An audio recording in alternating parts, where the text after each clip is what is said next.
پھر آگے اللہ تعالیٰ فرماتے ہیں ومن کفر، اور جس نے کفر کیا، یعنی جس نے نبی اکرم صلی اللہ علیہ وسلم کی تبلیغ کا انکار کیا، اپنی اصلاح قبول کرنے سے انکار کیا.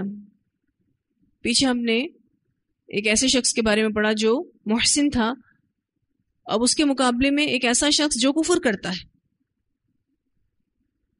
جو کمٹمنٹس کو پورا نہ کرے. تو اللہ تعالیٰ کہتے ہیں فلا یحزن کا، پس نہ غمگین کرے آپ کو، کفر ہو اس کا کفر. تو پھر اللہ کی طرف بلانے والا مایوس نہ ہو، اس کی وجہ سے غم میں مبتلا نہ ہو. مخاطب تو اللہ تعالیٰ نبی اکرم صلی اللہ علیہ وسلم سے ہیں. اللہ تعالیٰ رسول اللہ صلی اللہ علیہ وسلم کو تسلی دے رہے ہیں کہ جو کافر کفر کر رہے ہیں، جو آپ کے خلاف سازشیں کر رہے ہیں، آپ پریشان نہ ہوں. الینا مرجعہم، ہماری طرف ان سب کا لوٹنا ہے، ان کو آنا ہمارے پاس ہی ہے. فننبئہم، پھر ہم بتائیں گے ان کو بما عملوا، ساتھ اس کے جو انہوں نے عمل کیے. ان اللہ، بے شک اللہ تعالیٰ، علیم، جاننے والا ہے، بذات الصدور، سینوں کے بھید. اللہ تو جو کچھ سینوں میں چھپا ہے اس کو بھی جاننے والا ہے. جیسے کہ کل قیامت کے دن کے بارے میں آتا ہے وَحُصِّلَ مَا فِي الصُّدُورِ، اور حاصل کر لیا جائے گا جو کچھ بھی سینوں میں ہوگا، جو بھی حسد، بغض، کفر، منافقت، نفرت. اور جب اللہ تعالیٰ یہ ساری چیزیں کل قیامت کے دن باہر نکالے گا تو اسی بنا پر ہی انسان شرمندہ ہوگا کہ وہ کیا لے کے بیٹھا تھا دل میں. اللہ تعالیٰ فرماتے ہیں ان اللہ علیم بذات الصدور، اللہ تو سینوں کے بھید جانتا ہے، کل قیامت کے دن اس کو باہر نکالے گا. نمتعہم، ہم فائدہ دے رہے ہیں ان کو، قلیلاً، تھوڑا سا، کیونکہ یہ کفر بھی کر رہے ہیں پھر بھی مزے کر رہے ہیں. اللہ تعالیٰ کہتے ہیں ہم ان کو تھوڑا سا فائدہ دے رہے ہیں، تھوڑا سا سامان زندگی ہم نے دے کے رکھا ہے.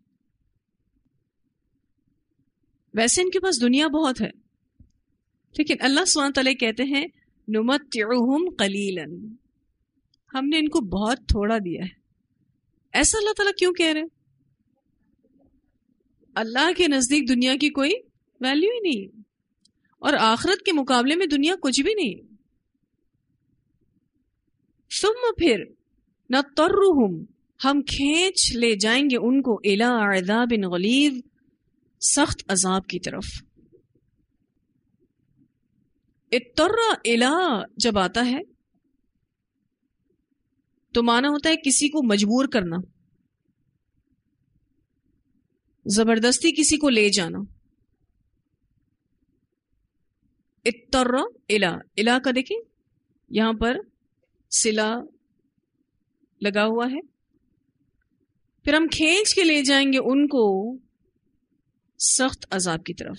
عذاب غلیظ سے مراد ایسا عذاب جس کو دیکھ کر گھن آئے، سخت عذاب مراد ہے.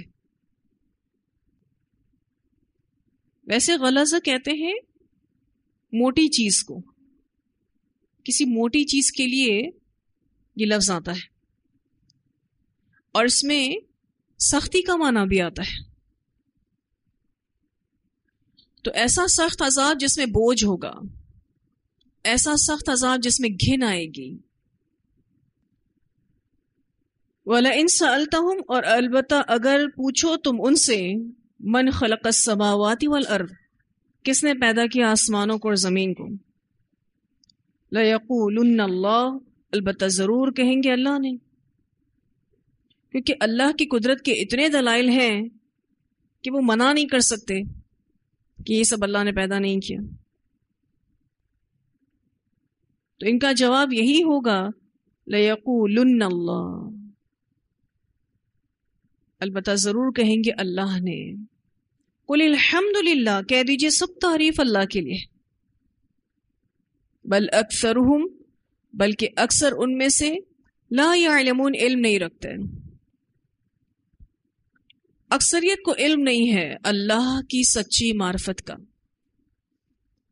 اکثریت اپنے انجام سے لا علم ہے. اگر اللہ کی سچی معرفت ہوتی تو وہ ایسا عمل نہ کرتے. اپنے انجام سے واقف ہوتے تو یہ عمل نہ کرتے. اللہ تعالیٰ کا یہ کہنا بل اکثرهم لا يعلمون، بلکہ اکثر ان میں سے علم نہیں رکھتے. للہ ما فی السماوات، اللہ ہی کے لیے ہے جو کچھ آسمانوں میں ہے، والارض اور زمین میں ہے. ان اللہ، بے شک اللہ تعالیٰ، هو الغنی الحمید، وہی بے نیاز ہے اور اپنے آپ میں تعریف والا ہے. اللہ غنی ہے، اس کو کسی کی عبادت کی ضرورت نہیں، کسی کی بھی عبادت کی ضرورت نہیں. اور اس کی کوئی تعریف کرے یا نہ کرے، وہ اپنے آپ میں تعریف والا ہے.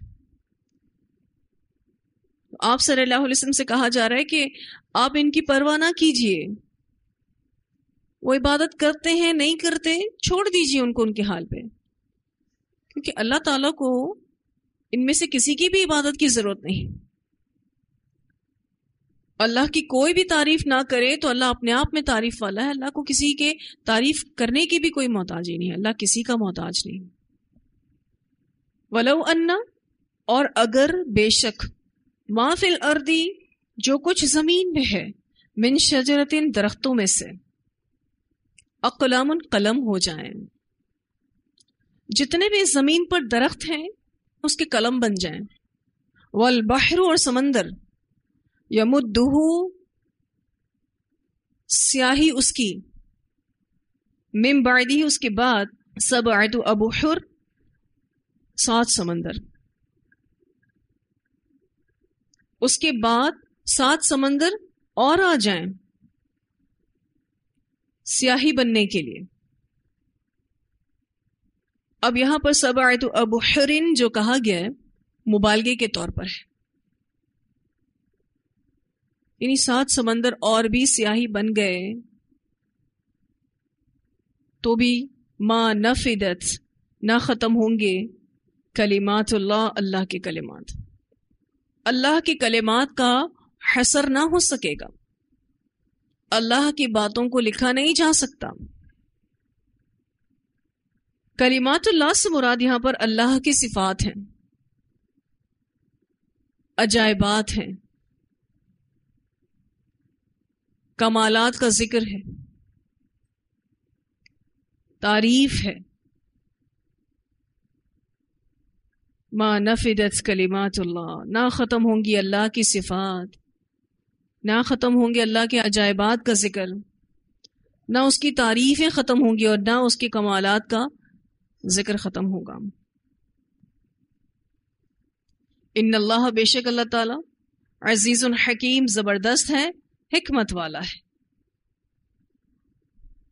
تو اگر واقعی ایسا ہو جائے کہ سارے درخت قلم بن جائیں اور سمندر اس کی سیاہی بن جائے، ان قلموں کے لیے سمندر سیاہی بن جائیں، اور جس کے بعد 7 سمندر اور بھی ہوں تو بھی اللہ کی باتیں ختم نہیں ہوں گی.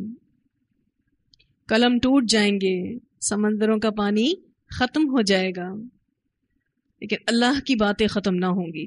اس طرح کی بات آپ نے سورۃ الکہف میں بھی پڑھی تھی، آیت نمبر 109. اللہ تعالیٰ فرماتے ہیں قُل لَوْ كَانَ الْبَحْرُ مِدَادًا لِكَلِمَاتِ رَبِّي لَنَفِدَ الْبَحْرُ قَبْلَ أَن تَنفَدَ كَلِمَاتُ رَبِّي وَلَوْ جِئْنَا بِمِثْلِهِ مَدَدًا. کہہ دے اگر سمندر میرے رب کی باتوں کے لیے سیاہی بن جائے تو یقیناً سمندر ختم ہو جائے گا اس سے پہلے کہ میرے رب کی باتیں ختم ہوں، اگرچہ ہم اس کے برابر اور سیاہی لے آئیں، اللہ کی باتیں ختم نہیں ہوں گی. مسلم کی روایت میں آتا ہے، سیدہ عائشہ رضی اللہ تعالیٰ عنہ بیان کرتی ہیں کہ رسول اللہ صلی اللہ علیہ وسلم اللہ تعالیٰ کی حمد و ثنا کرتے ہوئے فرمایا کرتے تھے، لا احصی ثناء علیک انت کما اثنیت علی نفسک. اے اللہ، میں تیری ثنا بیان نہیں کر سکتا، تیری ذات پاک اس طرح ہے جس طرح تو نے خود اپنی حمد و ثنا بیان کی. تو بڑی حیران کن دو صفات جو آیت نمبر 26 کے آخر میں بیان کی گئی، ان اللہ هو الغنی الحمید، بے شک اللہ تعالیٰ وہ بے نیاز ہے، اپنے آپ میں تعریف والا. اور پھر اس کے بعد اللہ تعالیٰ نے کہا کہ اگر یہ سارے درخت قلم بن جائیں، یہ سارے سمندر سیاہی بن جائیں، اللہ کی باتیں ختم نہیں ہوں گی. یہ بات سمجھانے کے لیے کہ وہ کتنا غنی ہے، کتنا اپنے آپ میں تعریف والا ہے. تو ایسے رب کو چھوڑ کر انسان نے اپنا کتنا بڑا نقصان کرنا ہے. اور اس آیت کا اختتام ان اللہ عزیز حکیم، بے شک اللہ تعالیٰ زبردست حکمت والا ہے. جو نہیں مانے گا اللہ اس کے لیے زبردست ہے، بدلہ لینے پر قادر ہے. اور اگر ابھی اللہ نہیں پکڑ رہا تو اس کے پیچھے اس کی حکمت ہے، وہ وقت آنے پر ضرور پکڑے گا. ایسا نہیں ہے کہ نافرمان لوگوں کو، کافر لوگوں کو چھوڑ دیا جائے گا. ما خلقکم، نہیں پیدائش تمہاری، ولا بعثکم، اور نہ دوبارہ اٹھنا تمہارا، الا کنفس واحدہ، مگر ایک نفس کی طرح ہے. اس آیت میں کفار کے عقیدے کی تردید کی جا رہی ہے. وہ یہ کہتے تھے کہ اللہ تعالیٰ دوبارہ کیسے لوگوں کو اٹھائے گا. تو اللہ تعالیٰ اس بات کا جواب دے رہے ہیں کہ اللہ تعالیٰ کو تمام انسانوں کو مارنے کے بعد پیدا کرنا اتنا ہی آسان ہے جتنا کہ ایک شخص کا دوبارہ پیدا کرنا. اس کا تو صرف کن کہنا ہی کافی ہوگا. تو اللہ کتنی قدرت والا ہے کہ اتنے سارے انسانوں کو پیدا کرنے کی بات ہو، وہ ایسے ہی ہے جیسے کہ کسی ایک انسان کو پیدا کرنا. ان اللہ، بے شک اللہ تعالیٰ سمیع، سننے والا ہے، بصیر، دیکھنے والا ہے. ویسے بھی آپ دیکھیں تو اللہ سبحانہ تعالیٰ اپنی ساری مخلوق کی حاجت کو، سب کی حاجتوں کو سنتا ہے اور سب کی ضرورتوں کو، حاجتوں کو پورا کرتا ہے. وہاں پر بھی تو ایک اللہ ہی ہے، تو پھر اس کے لیے کیا مشکل ہے سب کو دوبارہ پیدا کرنا. اور کتنی اچھی مثال سے اللہ تعالیٰ نے سمجھا دیا کہ ساری اولاد آدم کو پیدا کرنا ایسا ہی ہے کہ جیسے ایک انسان کو پیدا کرنا، کوئی مشکل ہی نہیں. تو کفار کے عقیدے کی تردید کی گئی کہ اللہ تعالیٰ کے لیے تمام لوگوں کو پیدا کرنا نہ پہلی مرتبہ مشکل تھا اور نہ مارنے کے بعد دوبارہ پیدا کرنا مشکل ہے. یہ اتنا ہی آسان ہے جتنا کہ ایک شخص کو پیدا کرنا. آخر میں جو دو یہ صفات آ رہی ہیں، سمیع بصیر، اللہ خوب سننے والا ہے، خوب دیکھنے والا ہے. جو بھی ایسی باتیں کرتے ہیں کہ پتہ نہیں دوبارہ جی اٹھیں گے یا نہیں، اللہ خوب سن رہا ہے اور ایسے لوگوں کو خوب دیکھنے والا بھی ہے. ایک اور قدرت کا بیان، الم ترا، کیا تم نے دیکھا نہیں، ان اللہ، بے شک اللہ تعالیٰ، یولج اللیل فی النہار، داخل کرتا ہے رات کو دن میں، ویولج النہار فی اللیل، اور داخل کرتا ہے دن کو رات میں. کیسے دن کے بعد رات کا آنا، ایک کے بعد ایک کا آنا، پھر کبھی دن کا چھوٹا ہو جانا اور رات کا بڑا ہو جانا، پھر راتوں کا چھوٹا ہو جانا اور دن کا بڑا ہو جانا. کیسی اللہ کی قدرت ہے. وسخر الشمس والقمر، اور اس نے مسخر کر دیا سورج کو اور چاند کو. کلن، سب کے سب، یجری، چلتے ہیں، الی اجل مسمی، ایک وقت مقرر تک. اس کا ایک معنی یہ کیا گیا ہے کہ ایک محدود مدت تک کے لیے ان کو مسخر کیا گیا ہے.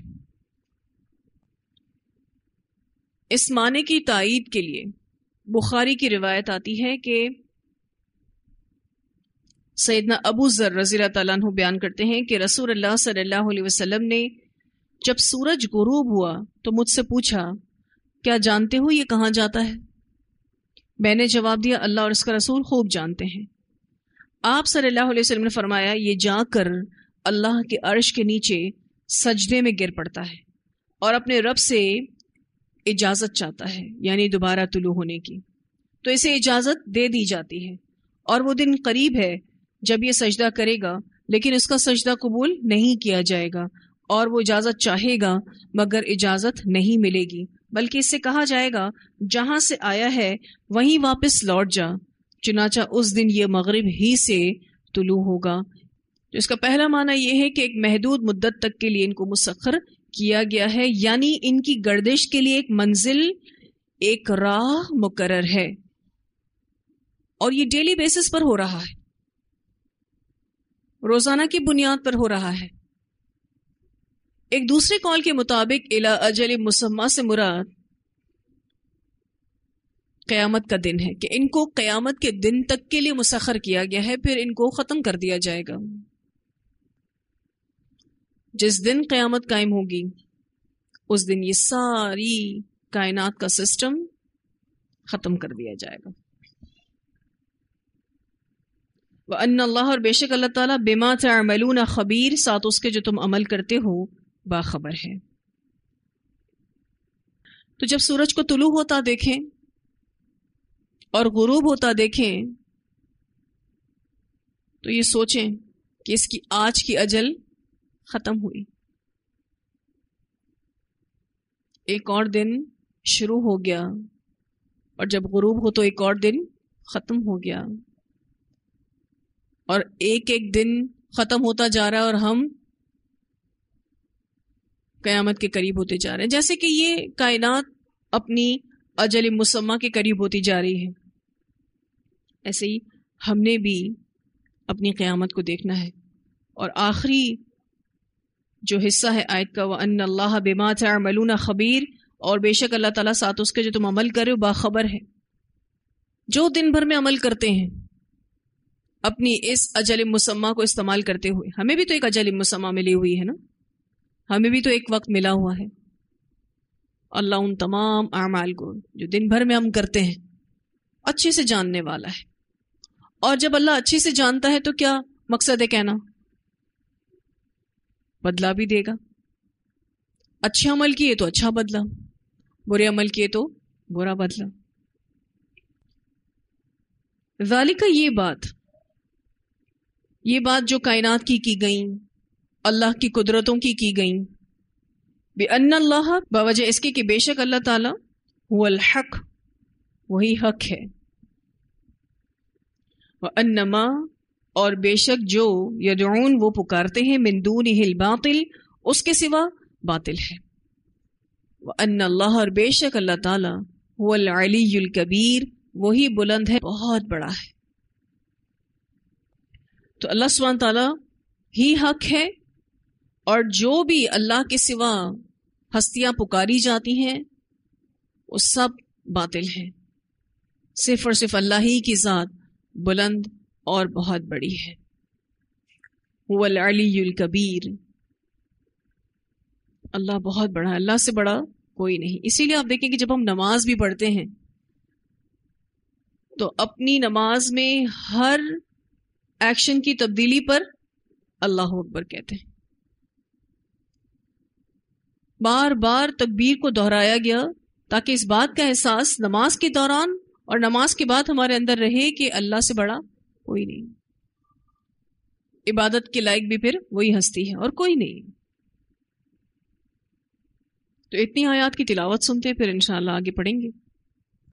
وَمَن كَفَرَ فَلَا يَحْزُنكَ كُفْرُهُ إِلَيْنَا مَرْجِعُهُمْ فَنُنَبِّئُهُم بِمَا عَمِلُوا إِنَّ اللَّهَ عَلِيمٌ بِذَاتِ الصُّدُورِ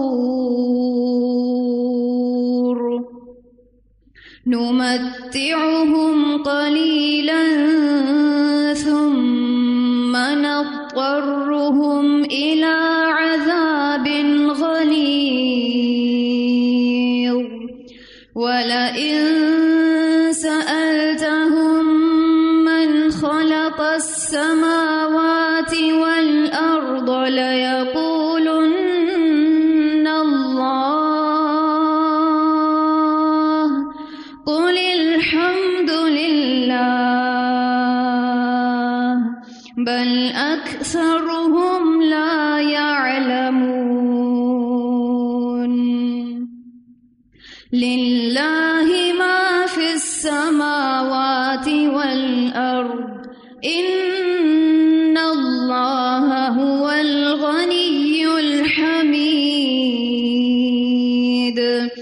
ولو أن ما في الأرض من شجرة أقلام والبحر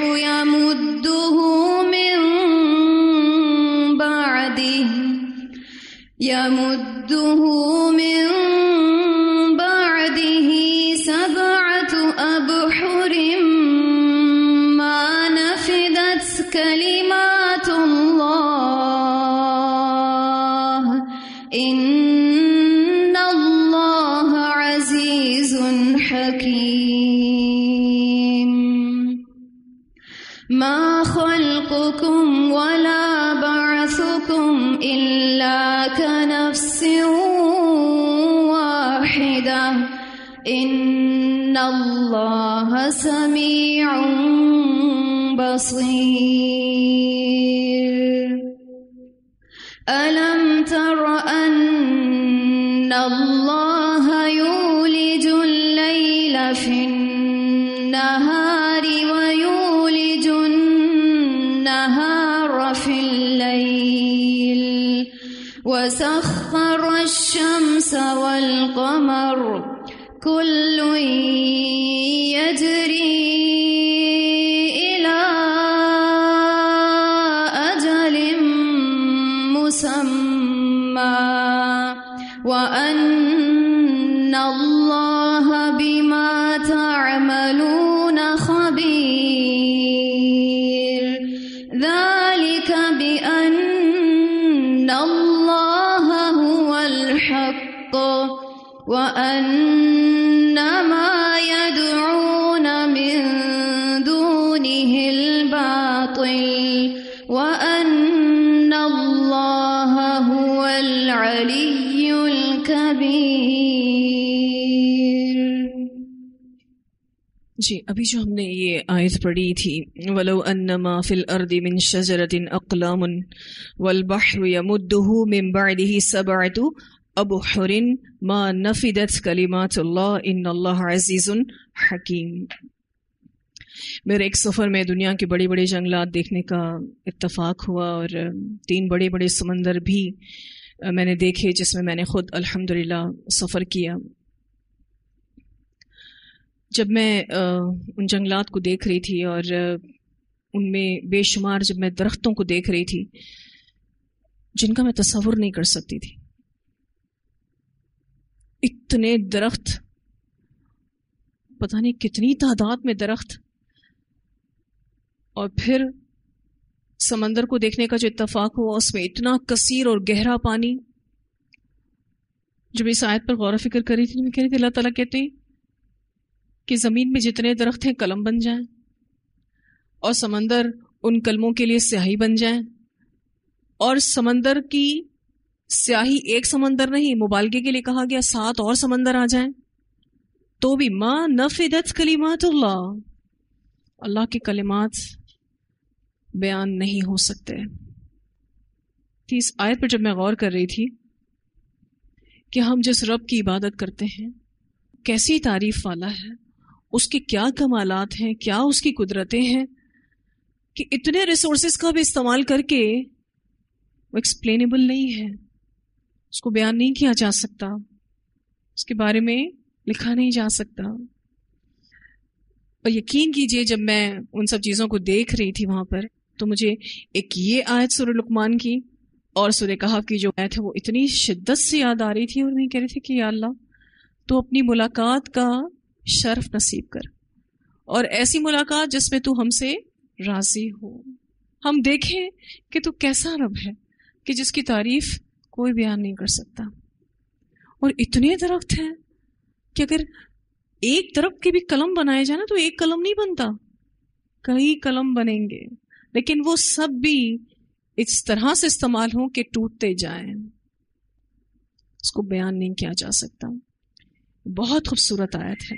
اگر آپ آنکھوں سے ان جنگلات کو دیکھ لیں اور واقعی سمندر کے بیچوں بیچ جب آپ اس کی گہرائی کا اندازہ کر لیں تو آپ کا دل اس بات کی گواہی دے گا ان اللہ عزیز حکیم.